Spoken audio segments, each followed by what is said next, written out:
We're just gonna wait a couple minutes while we wait for everyone else to join us. So just give us a few minutes and then we'll get started.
Hey, if you can hear us, can you just let us know, um, or if you can't hear us, just go ahead and there should be like a box that you can write in.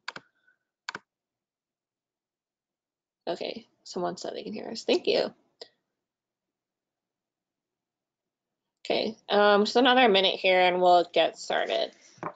Oh, great. Thank you so much for letting us know. That's great. Audio is working.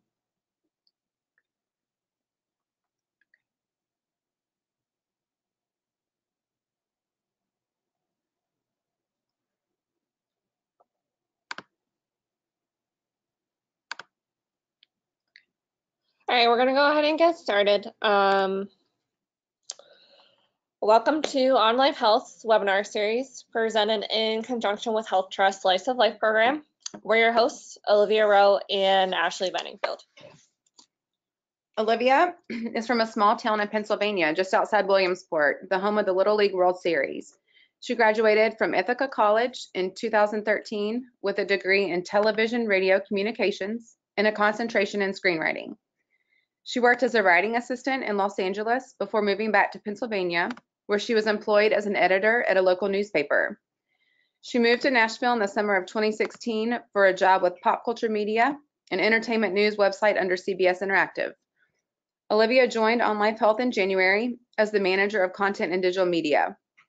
Olivia loves to go hiking, listen to podcasts, and spends much of her free time writing fiction and watching documentaries.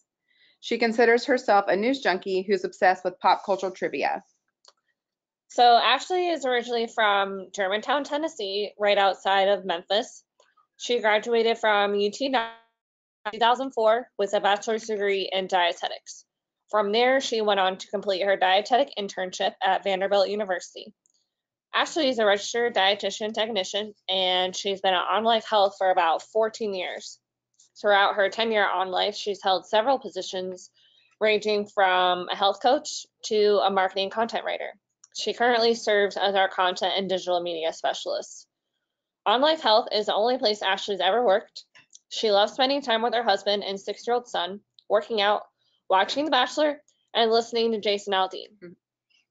So for those of you that joined us for the Q1 webinar, welcome back. And for those of you who may not have had the chance to join us, we're glad to have you. As we mentioned last time, Olivia and I are both new to these webinars, so we appreciate your patience and welcome any feedback regarding today's presentation. We look forward to interacting with everyone today. So today we'll be breaking down our topic, understanding and managing stress. But before we begin, just a couple of notes about the webinar. It's being conducted in a listen-only mode. So in other words, you'll be able to hear us, but we can't hear you. The last 10 to 15 minutes of this webinar have been set aside for questions and answers. Even though we can't hear you, you may at any time during the webinar type questions in the questions box at the bottom of your control panel. We'll attempt to answer as many of these questions as possible during the Q&A portion of today's webinar. Please note that the webinar is being recorded. So without further ado, let's jump on in.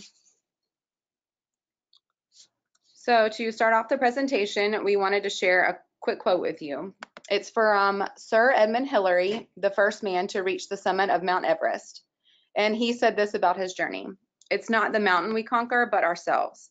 And that same statement could also be made about learning how to successfully deal with stress. It's not stress that we conquer, but ourselves. Stress is a normal part of life and we can't always avoid it. And in some form, it will continue to be with us daily. But in conquering ourselves, that is by learning new tools to manage and think about stress, we gain the ability to control stress.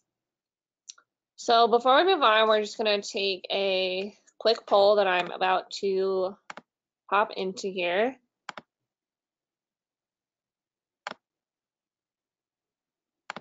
So we want to know what percentage of all doctor's visits do you think are stress induced?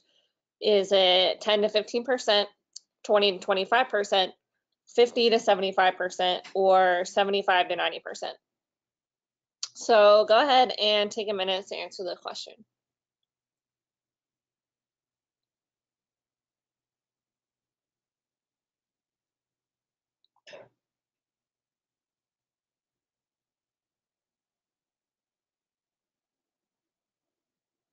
Okay.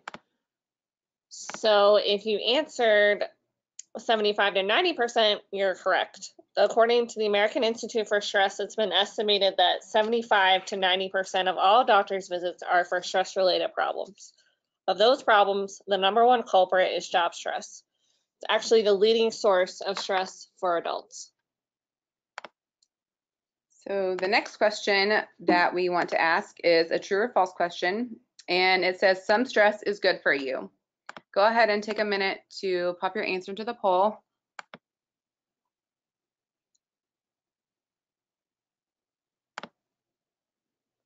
Please excuse the typo under false.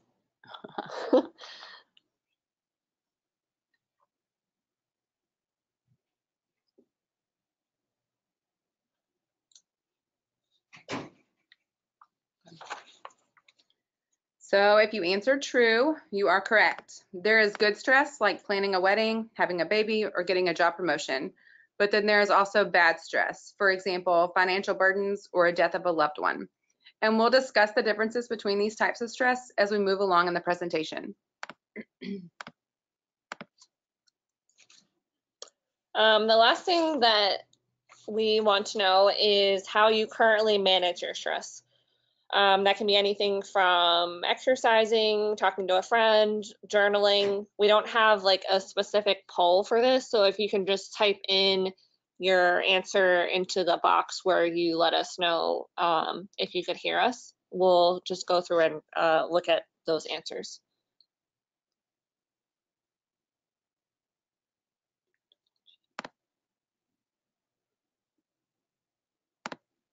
Someone said reading, talking with friends. It's a good one. Talking to someone. Walking, yes, we love walking around here. Meditating, big fan of meditating. Like to hang out with my dog, yes, pets. Prayer, playing music, talking with my wife. walking, Yoga. yoga, metal music. I love it. Being prepared for the day. That's a good one. Community theater. Yeah. Crafting, deep reading, watching Parks and Rec. Oh, yes. Good show. Church. Oh, these are great. Yeah. So there's no right or wrong answer. And when it comes to managing your stress, what works for you might not work for someone else. And so we'll touch on a lot of these that you already mentioned and other stress management techniques throughout the presentation. So you know by now that our topic is all about stress. So today we'll define what stress is, and then we'll identify the different types of stress. We'll also talk about how stress can affect your body physically, mentally, and emotionally. And then towards the end of the presentation, we'll give you some practical tips to help you better manage your stress. And then we'll end with Q&A. And our goal is that by the end of today's presentation, you'll have learned at least one new technique that you can start implementing today to help better manage your stress. So let's start by defining what exactly stress is. So stress is defined as a state of mental or emotional tension that comes from very demanding circumstances. It's an automatic response to any stressful situation that requires us to change. It's a normal psychological and physical reaction to the demands of life. Stress is often described as a feeling of being overwhelmed, worried, or run down. As we'll get into, there are different types of stress, which can be positive or negative, and a variety of things that trigger stress, which are known as stressors. A stressor is seen as a threat to your well-being when being able to deal with it feels like it's beyond your ability. Stress can affect anyone of any age, gender, or circumstance. If it's prolonged or severe enough, stress can lead to many different physical and psychological health problems. Since 2007, as part of its Mind and Body Health campaign, the American Psychological Association has conducted an annual nationwide survey to look at the state of stress across the country and understand its impact. The Stress in America survey measures attitudes and perceptions of stress among population and identifies leading sources of stress, common ways used to manage stress, and the impact stress has on our lives. The results of the survey highlight the serious physical and emotional impacts of stress and the link between the mind and the body. And the most recent survey was released in October of 2018 and was conducted online among 3,458 adults ages 18 and older who reside in the United States. So on the slide, you can see 2017 and compared to 2018. And in the report, Stress in America Generation Z, which these people are between the ages of 15 and 21, you can see the common sources of stress for that generation compared to adults overall. Both Generation Z and adults overall report that money is the most significant common stressor, and that's followed by work, health-related concerns, and the economy. And when it comes to issues in the national news, both adults overall and Generation Z are most concerned with mass shootings. Other issues of concern include the rise in suicide rates, climate change, immigration, and sexual assault and harassment. So as we mentioned, stress can be positive, which is known as eustress, or negative, which is distress. It may be short-term, otherwise known as acute stress, or chronic, which is long-term. So as with the types of stress, some stressors can be mild and harmless, while others might be major or extreme. A mild stressor could be something like watching a scary movie or riding a roller coaster. A major stressor would be something like getting a divorce or getting into a serious car accident. So in the following slides, we'll kind of dive into each type of stress and explain how your body reacts to both positive and negative stress. So first, let's look at eustress. And in the image that's presented on the slide, you can see that eustress is represented by the green wheel with the person on the top. Eustress is positive stress, and it's beneficial for overall health. It's short-term stress that keeps us excited about life. Some examples of eustress might include the excitement that comes from planning a wedding, starting a new job, getting a promotion, or even going on a first date. Others include having a baby, moving into a new home, and even going on vacation. Eustress can help you meet daily challenges and motivate you to reach your goals. It helps you focus your energy and improve your performance. And in fact, this type of stress can help you accomplish tasks more efficiently. And finally, eustress is perceived to be within our coping abilities. When we shift our focus and approach stress as a challenge whenever possible, we can manage these challenges more easily and have more energy to handle these stressors without a feeling of being overwhelmed or unhappy. But too much stress can still take a toll on you. Even a schedule that's filled with fun activities can become overloaded and cause you to feel too much stress if you don't allow yourself to have some downtime and relax. So now let's take a look at distress. So looking at the same image as the one on the previous slide, distress is represented here by the red wheel with the person on the bottom. Distress is the negative stress response, and it comes from feeling overwhelmed by demands or losses in your life. It often causes anxiety and concern, and it might decrease your performance and ability to do everyday things. It has a harmful effect on both the mind and body, and it poses mental and physical health risks. Negative stressors that lead to distress include illness of either yourself or a loved one, neglect or abuse, financial problems, a divorce, unemployment, or even excessive job demands. For example, if you feel intense pressure at work to meet certain demands that you feel are outside of your abilities, that stress could lead to a negative response in your body and impact your ability to do your job. Acute stress is the most common form of stress. It's short-term stress that results from the on-the-spot type of events or situations in which the stress hormones are released to help your mind and body deal with the situation. For example, if you're giving a speech in front of people or you're almost getting into a car accident, you may feel your heart beating in your throat. You might become hyper aware of everything around you. And in regards to giving a speech, you might even feel pumped. These are signs that your stress hormones are hard at work. Acute stress is thrilling and exciting in small doses, but too much is exhausting. Unfortunately, acute stress symptoms are recognized by most people. And because it's short-term, acute stress doesn't have enough time to do the extensive damage associated with long-term stress. The most common symptoms associated with acute stress include anger, anxiety, jaw pain, headaches, heartburn, and increased heartbeat. It can also cause a rise in your blood pressure, dizziness, shortness of breath, and chest pain. While it can happen to anyone, the good news is that acute stress is highly treatable and manageable. So finally, there's chronic stress. So chronic or long-term stress is the response to a prolonged internal or external stressful event. So what that means is that the stressor doesn't necessarily have to be physically present now to have an effect on you. Recalling it or dwelling on it can be just as powerful in sustaining the chronic stress. Chronic stress can occur in response to everyday stressors that you ignore or don't manage, and can also occur in response to more serious traumatic events. So the worst part about chronic stress is that people get used to it. They forget it's there. With acute stress, people are immediately aware of it because it's new, but they ignore chronic stress because it's old, familiar, and even sometimes almost comfortable. Unlike everyday stressors, which can be dealt with using stress management, chronic stress that's left untreated can have health consequences and harm various systems of the body. It can lead to serious health conditions like anxiety, insomnia, muscle pain, high blood pressure, and a weakened immune system. Stress could even contribute to developing a major illness such as heart disease, depression, and obesity. Some studies have suggested that overeating as a way to deal with stress has contributed to the obesity epidemic.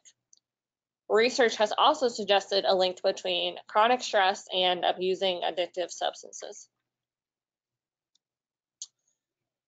So now let's shift to the stress response, the fight or flight response.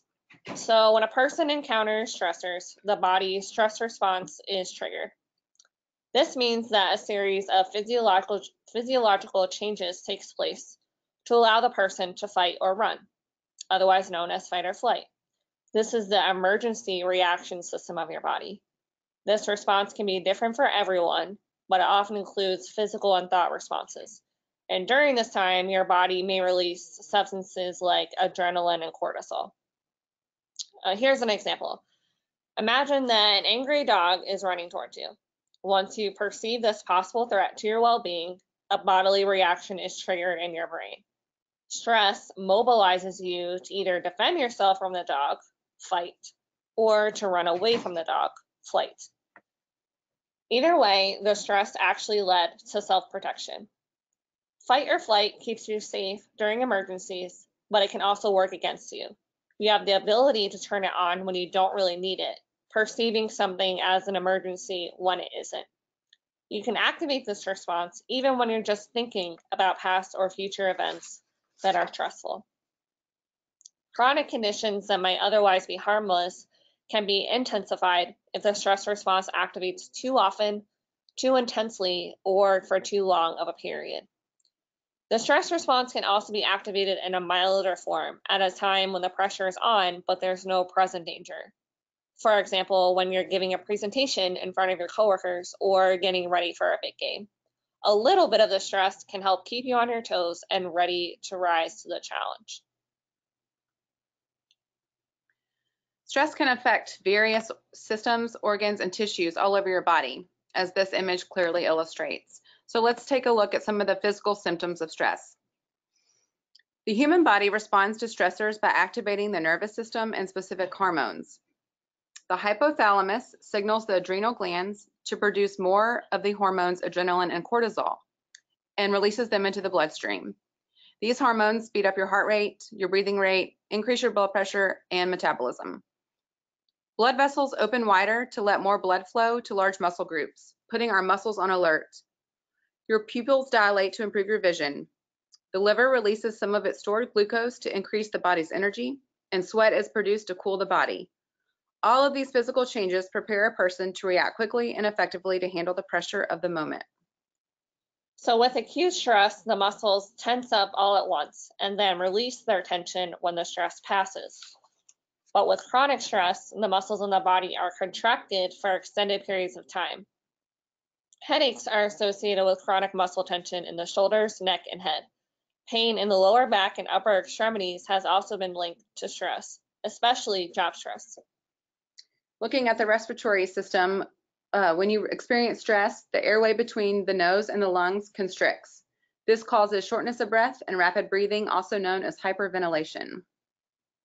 Moving on to your heart, acute stress causes an increase in heart rate and stronger contractions of the heart muscle. The blood vessels that direct blood to the large muscles and the heart dilate. This increases the amount of blood pumped to these parts of the body, and as a result, your blood pressure increases. This is also known as the fight or flight response. Once the acute stress episode has passed, the body returns to its normal state. Chronic stress can contribute to long-term problems for heart and blood vessels. The ongoing increase in heart rate and the elevated levels of stress hormones and of blood pressure can take a toll on the body. This increases the risk for hypertension, heart attack, or stroke. And when you're stressed, you might be more inclined to eat more or eat much less than you usually do.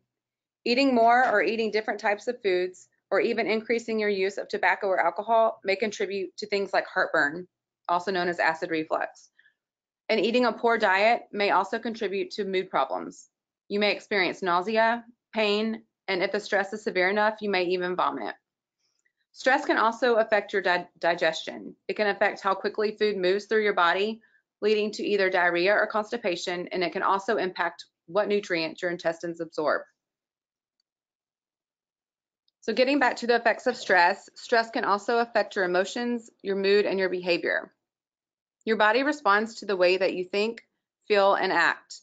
And there are many changes in your emotions that you may experience as a result of stress, and some are more severe than others. You may experience things like restlessness, agitation, mood swings, or nightmares. You may become forgetful, have no motivation, and lose the ability to concentrate. And you may even experience more intense effects like depression. Even good or wanted changes like getting married, having a baby, or moving to a new home can be as stressful as unwanted changes. But the key is having good emotional health. People who have good emotional health are aware of their thoughts, feelings, and behaviors. They have learned healthy ways to cope with the stress that are a normal part of life. They feel good about themselves and they have healthy relationships. It's important to recognize your emotions and understand why you're having them. Sorting out the causes of stress in your life can help you manage your emotional health. It's also important to express your feelings in appropriate ways. If stress is causing physical problems, by keeping your feelings inside, you're only making things worse. Let your loved ones know when something is bothering you, and keep in mind you may also need to seek help from a professional, and that's okay too. Stress can also affect you mentally, and it can also affect your behavior. Mental symptoms of stress include anxiety, worry, guilt, increased anger or frustration, racing thoughts, negative thoughts, difficulty concentrating, and forgetfulness. And when it comes to our behaviors, stress can interfere with your sleep. Sleep shortage and insomnia are telltale signs of stress. You may have so much on your mind that it may be too hard to shut your brain off, and anxiety and worry can easily take over your mind. The importance of adequate sleep is often overlooked. Not getting enough sleep can lead to a lack of physical and mental energy, which only leads to more stress, and this becomes a vicious cycle. Social withdrawal is another behavior that can occur as a result of stress. An individual's self-esteem and confidence may be affected, and as a result, they no longer feel capable of coping with social situations. So in turn, they avoid them. A clear sign of stress is risk-taking behavior. People who have a low sense of self-worth or a lack of excitement in their life tend to take bigger risks, for example, like gambling, in order to get that feeling. In addition, people often use substances to escape from their problems, but this only offers a temporary fix. In the end, the problem only gets bigger and more of the substance is needed to escape the problem. And ultimately, this leads to a dangerous addiction. Some people see comfort food as a solution to their stress. And while this might make you feel better at the time, comfort foods are typically those that are high in salt, sugar, and fat, which can lead to obesity, high blood pressure, and heart-related illnesses. If you're a stress eater, try to identify the sources of stress so that it can be dealt with, and then focus on getting your eating back on track. On the other hand, some people avoid eating when they're stressed. For whatever the reason, avoiding food can be just as detrimental as indulging in food. So we just told you about all the negative health effects that stress can cause, but not to worry. Research shows there are effective strategies for reducing stress, which brings us to our next topic, practical ways for managing your stress. But first, we wanted to provide a little bit of information on this topic, caregiver stress. I think it's becoming more and more present in today's world. Caregivers are people that care for someone in need with an illness, injury, or disability. They might care for a parent, a spouse, a relative, a friend, or a neighbor. They could also be a paid professional who provides care.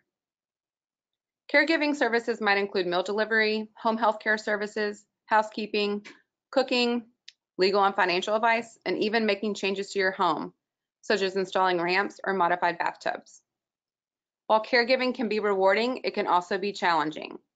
Stress from caregiving is common, and it results from the emotional and physical strain that comes along with taking care of someone. Caregivers report much higher levels of stress than those people who aren't, as they provide care or they're on call all day. Women tend to be caregivers much more than men, and they're especially at risk for the harmful health effects of caregiver stress. They may experience things like depression or anxiety. So fortunately, there are many ways to manage caregiver stress.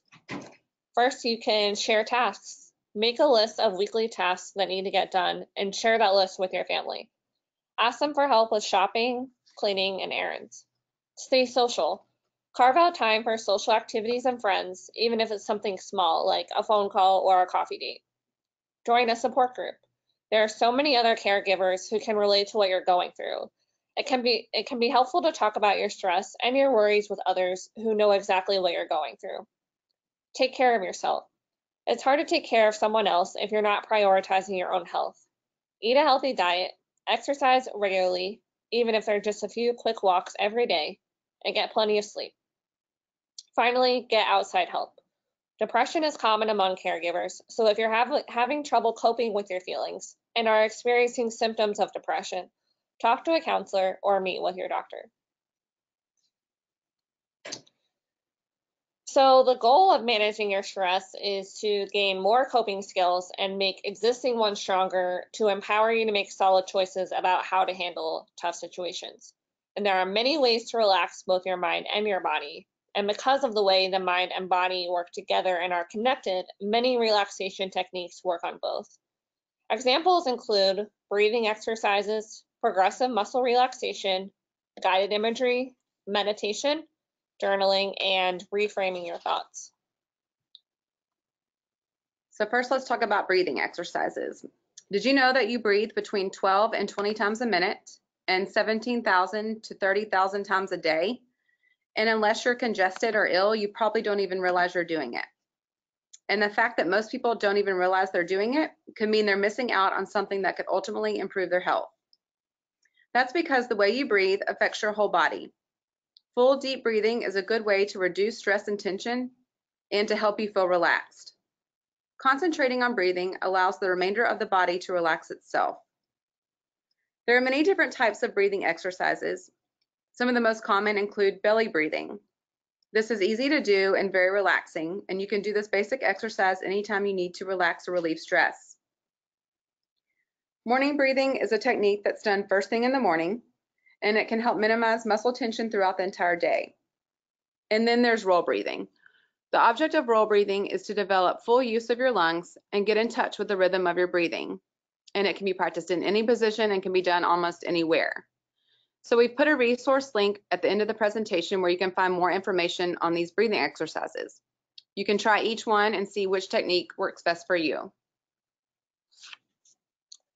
There are many benefits you might see from incorporating breathing exercises into your day in order to relieve stress. Deep breathing allows the abdomen to expand, which brings oxygen into your lungs to nourish the cells in your body. Breathing exercises release toxins, reduce tension, relax the mind, elevate mood and energy levels, relieve pain, and more. You can incorporate deep breathing into your day anytime you feel stressed. Just follow these 4 easy steps. Get into a position that's comfortable for you, either sitting or lying down. Slowly inhale a deep breath through your nose and hold it for 3 seconds. Your stomach should feel like it's rising and expanding outward. Then slowly exhale out of your mouth. You want to pause briefly between breaths and limit to 3 to 5 deep breaths. If you take too many, you may feel faint or lightheaded. To err on the side of caution, do not practice these exercises while you're driving. When you have anxiety or stress in your life, one of the ways your body responds is with muscle tension. Progressive muscle relaxation, also referred to as PMR, is a technique that's based on the idea that muscle tension comes with stress, and that by releasing the tension in your muscles, you can reduce that stress. It involves tensing specific muscle groups and then relaxing them to create awareness of tension and relaxation. This technique not only allows you to reach a state of complete relaxation, but it also reduces anxiety and stress and can even improve your sleep. As you learn how tense muscles feel compared to relaxed muscles, you will find a new awareness of your body and will be able to tell when you need to relax. So here's how you do it. First, choose a quiet place. Be sure to wear comfortable clothing and remove your shoes before you start. You'll focus on one muscle group at a time, starting with your feet and legs and moving up through your stomach and chest to your arms, neck, and shoulders. And then you'll end with your face. You can use a relaxation CD as a guide to help you get through the muscle groups. Focusing on the first target muscle group, you'll take a slow, deep breath in and tense or squeeze that muscle, holding it for 5 to 10 seconds. Be sure to breathe normally throughout this process. Next, release the muscle group and relax for 10 to 20 seconds. Focus on the difference between the tense muscle and the relaxed muscle. Imagine any tightness or pain flowing out of that muscle and allow it to relax. And then you'll repeat this for each muscle group. Don't tense your muscles too hard. You shouldn't feel any pain or cramping during the exercise. And when you're finished, make sure to get up slowly to avoid a sudden drop in your blood pressure. So guided imagery is a relaxation method that eases your stress and it fosters a sense of peace and calm during stressful times. Through using your imagination, you can recreate and enjoy a relaxing situation. The more descriptive and more vividly that you imagine the situation, the more relaxing the experience is. Guided imagery can reduce your stress and anxiety, decrease blood pressure and cardiac problems, decrease headaches, enhance sleep, and more. Here's how to start. Lie on your back with your eyes closed. Imagine yourself in any place that you find peaceful and relaxing. See, hear, and feel the surroundings. Concentrate on the sensations of this place and memorize the relaxing feeling you experience. For example, if your favorite place is the beach, imagine the sound of the waves and the seagulls. Picture the smell of the air and the feeling of sand between your toes. Feel the warmth of the sun and smell the scent of suntan lotion. Memorize the scene you have chosen. Practice returning to it regularly. The more this activity is practiced, the easier it is to access the relaxing feelings produced by guided imagery. Meditation is another way that you can reduce the impact of everyday stress. It's been scientifically proven to reduce stress after just 8 weeks of practicing it regularly. So what is it exactly? Meditation is a technique used to train attention and awareness. The principles are simple, just concentration and focus. The easiest way to start is by focusing on your breathing, a method that we most often think about in conjunction with meditation, as it's grown incredibly popular over recent years. There are other ways to meditate other than sitting and breathing deeply. Some meditators choose to focus on an object or a subject. Sitting in a relaxed and comfortable position and repeating a few words, either to themselves or out loud, that describe the subject of their focus. You can also practice meditation when you're walking by slowing down and focusing on the movements of your legs and the action of walking. Studies have shown that meditation is an effective stress management tool because it reprograms your brain to have more capacity to manage stress. It trains the mind to be more open, present, and less reactive, so it's easier to cope with stressors. The way you think about yourself and how you approach your life has a big impact on your outlook and your attitude. People who are optimistic tend to take more risks and avoid blaming themselves when they fail. They're more likely to try again. The first step toward changing your thought patterns is to become more aware of them. Think about negative things you say or think often. How can you reword them in positive ways? Replace harsh words with milder ones. Focus on the positive and avoid jumping to conclusions. Try to encourage yourself rather than putting yourself down, and avoid all or nothing thinking. Practicing gratitude is also helpful. Instead of focusing on the stressors in your life, stop and consider those things that are going well in your life. You can even create a gratitude list and write down all the positive parts of your life that remind you that you're a worthy person. So this is something that I actually do every night before I go to bed. I have like a journal that I keep on my bedside table, and I make a list usually of, kind of varies, but anywhere between like 10 and 20 things. I find that it helps me not only de-stress, but kind of like manage my depression. It gets me thinking about more positive things.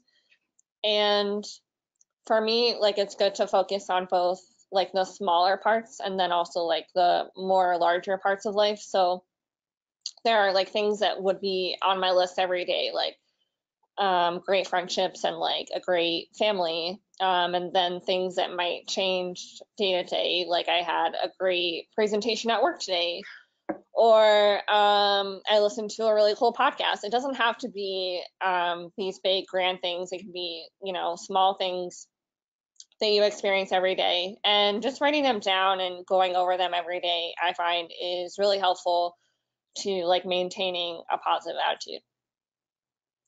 So recognizing your thoughts and behaviors and changing them, it takes practice, so don't get discouraged if a negative thought creeps in. And this change can make all the difference in your stress level. So coloring is another way to reduce stress. A simple act like coloring takes attention away from yourself and onto the simple task in front of you. It requires your attention to detail, forcing you to focus on the activity. In this way, it's very similar to a meditative exercise.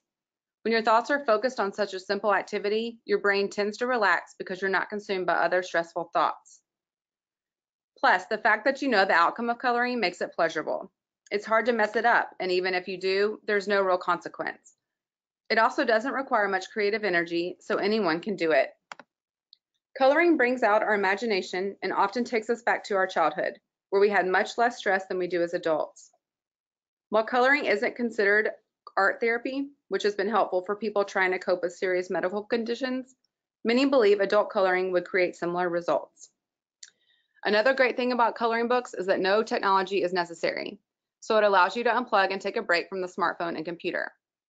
And coloring is one of my favorite things to do. As you can see on this screen, we wanted to show you our Zen area at work. Olivia and I share like a area in our office, and we have a table in the middle where we have color pencils. I bring some coloring books from home, or we print off some pages, and we spend them like maybe 15, 20 minutes a day coloring and just taking a break from whatever we're working on. And it really helps us just calm down and relax. Mm-hmm. So you can see on the right, those are some of our beautiful coloring jobs. I like to color quotes. And I like to color Taylor Swift. And so it just brings a sense of calm, and I have a drawer in my nightstand that's full of coloring books and color pencils, and I literally probably color 15 to 20 minutes a night before bed, and it really just helps me wind down. So if it's something new to you, should maybe try it, give it a try. Another thing you can do is journaling, which I also do sometimes. It's the practice of maintaining a written record that explores your thoughts, feelings, and ideas about life. So as a stress management tool, journaling is more than just recording your thoughts and activities as you might do with like a diary. Write about stressful issues and situations. It helps you explore and release the emotions that are involved. A journal is a safe and private place to release negative thoughts, feelings, and emotions. Journaling about your stress is an excellent means for personal growth, life planning, and emotional healing. And many people who regularly experience stress aren't making lifestyle and behavioral changes to reduce stress and prevent stress-related health problems. The key to managing your stress is addressing and changing how you react and deal with it. So we provided a list of many everyday and easy things that you can do to manage your stress. So we'll just go over those really quickly. You can start by moving more. Going on a daily walk is a small but beneficial way to improve your emotional health and lessen your stress. Physical activity increases your endorphins, thus improving your overall mood.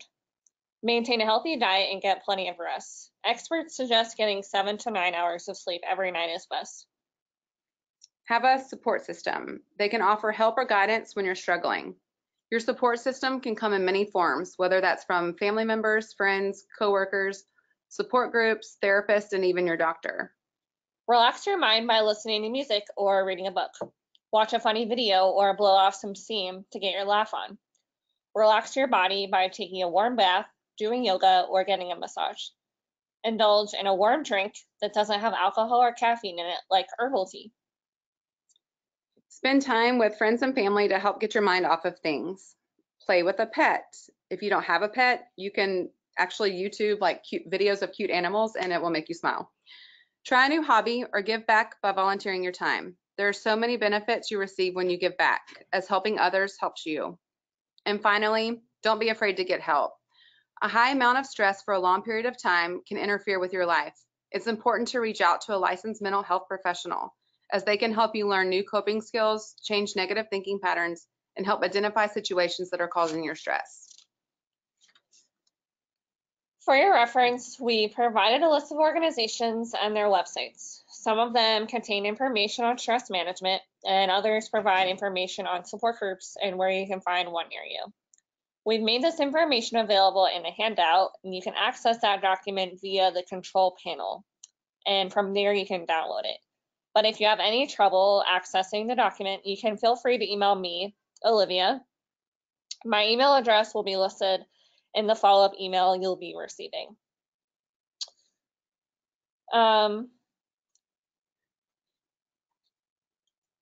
So as we conclude today's webinar, we want to hear from you.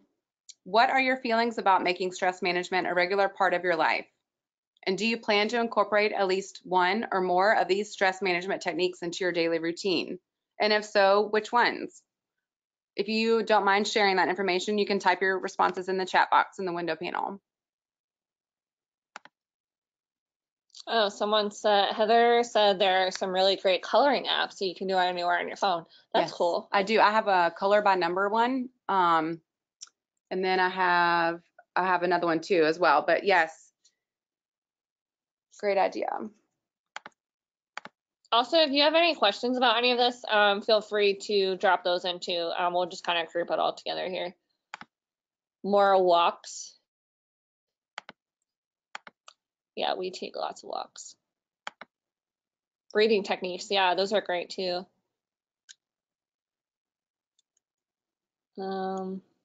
Meditation, breathing exercises.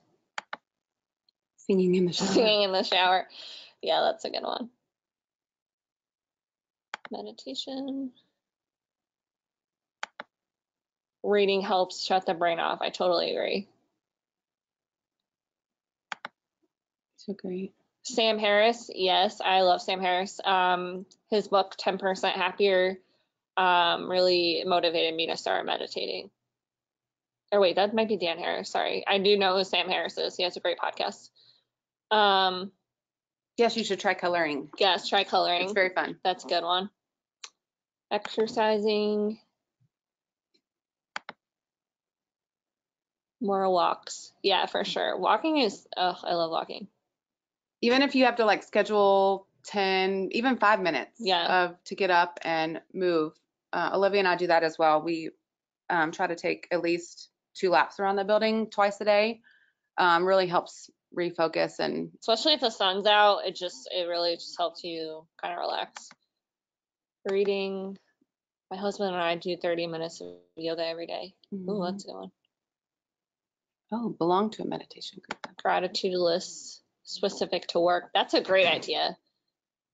Focusing on specifically on your gratitude about work. Yeah, gets you in a good positive mind space.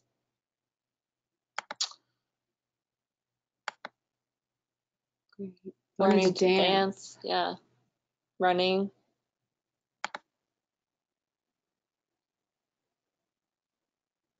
Include the following. Yes, we will try to. We will try to include the additional resource list in the follow-up email. I see that someone asked for that. We'll try to do that.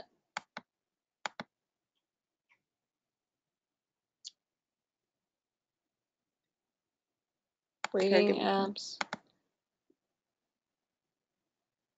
Headspace. What was that app? Headspace. Oh yeah, Headspace is a good one. I also use 10% Happier, which is by Dan Harris. I think not Sam Harris.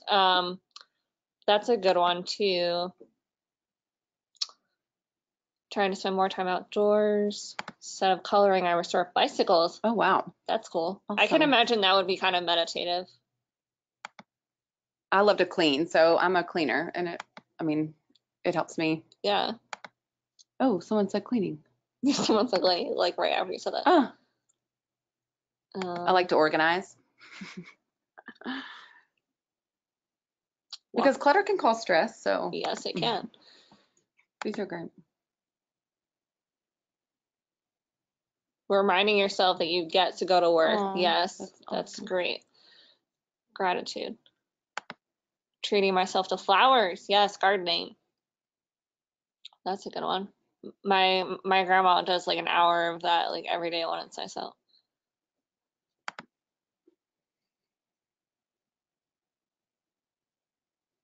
Puzzles. That's a good one. Stay positive. It's a good one. Puzzles. I have an app on my phone also for puzzles. These are all great suggestions.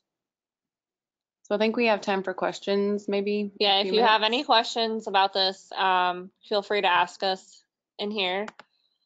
But if you have them later, you can also feel free to email me in the follow-up email will have my email address, but I think the emails that you've already received on the webinar should have my email address in there as well. But yeah, you can feel free to ask us questions about this material at any point, whether that's now or if you think about it later.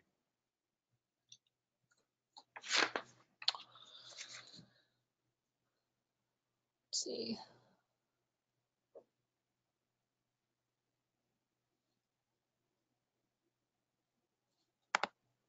Adequate sleep.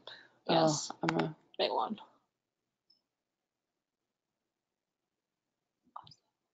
can stress cause hair loss? I believe it can. I believe it can. And would it be temporary? It's definitely something you would probably want to talk to your doctor about. I do believe that stress can cause hair loss, but it might be a good thing to chat with your healthcare provider about.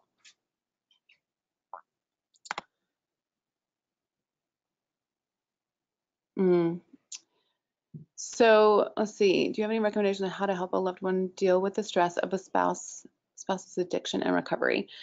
I believe one of the links that I put in the additional resources has some information on that. I feel like that's something we could provide in a follow-up email. Yeah, if you want to send us an email about this particular question, we can help you further. But I do think one of these resources, Maybe the Mental Health America would be the one to start with. That's a good question. Helpful. Yeah. Oh, good. We're glad it has been helpful and relaxing. How do you lower work stress? That would be on like avoiding burnout. Good question.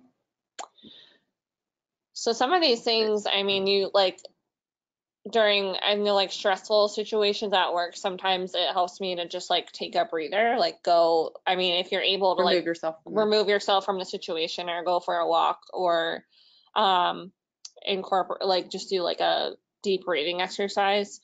That can be really helpful. You could also, I don't know if your stress comes from like your workload, but you could also prioritize your tasks at work and maybe even like set a timer to work on something for a certain amount of time, then move on to the next thing.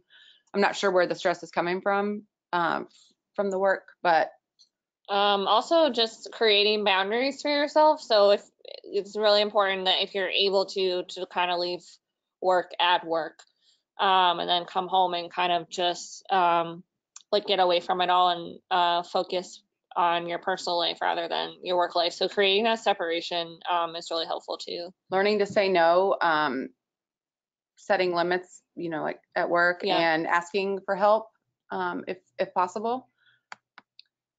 Someone said winters are really stressful. Yeah, those can be hard because you can't walk outside.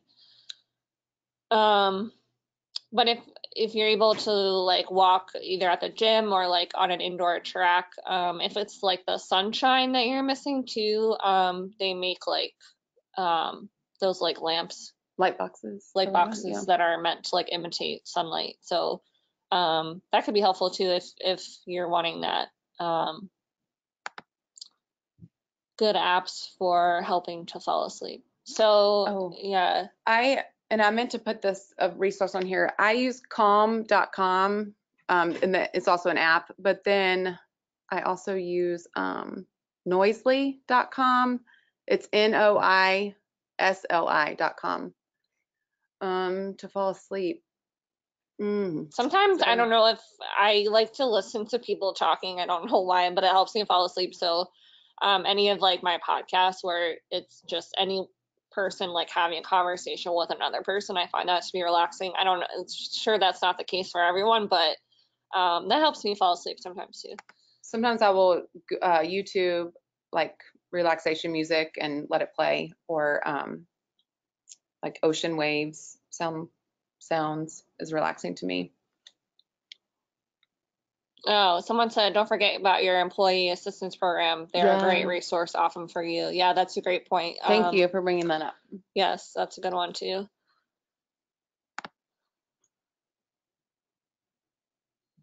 That would be care.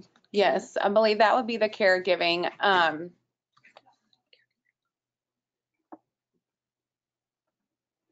Maybe we can provide that. Ask them to email us. Oh yeah, I think you are saying that having your wife help deal with the stress of new things after you were injured, that would fall under, that would be kind of like a caregiver stress. If you're looking, if you want like additional resources outside of what we've given you, you can feel free to send us an email and we can give you some more ideas and resources, definitely. Someone said, when I can't go outside, I use walking with Leslie tapes. It provides a very good I've heard of workout her. for the upper body too. Yeah, that's a great idea. Is that Leslie Sansone or something like that, I think? I don't know. Okay. Okay. All right. Oh, Yes. someone said, what is your... Ooh. CBD oil. I don't personally use it. I've heard good things about it, but I think not. That might be another thing to talk to your doctor about. I've never used it either, but I've heard that it can be very helpful. I've read that somewhere, you know, that it helps with anxiety, and a couple of my friends use it, but I've never personally used it, and definitely talk to your doctor.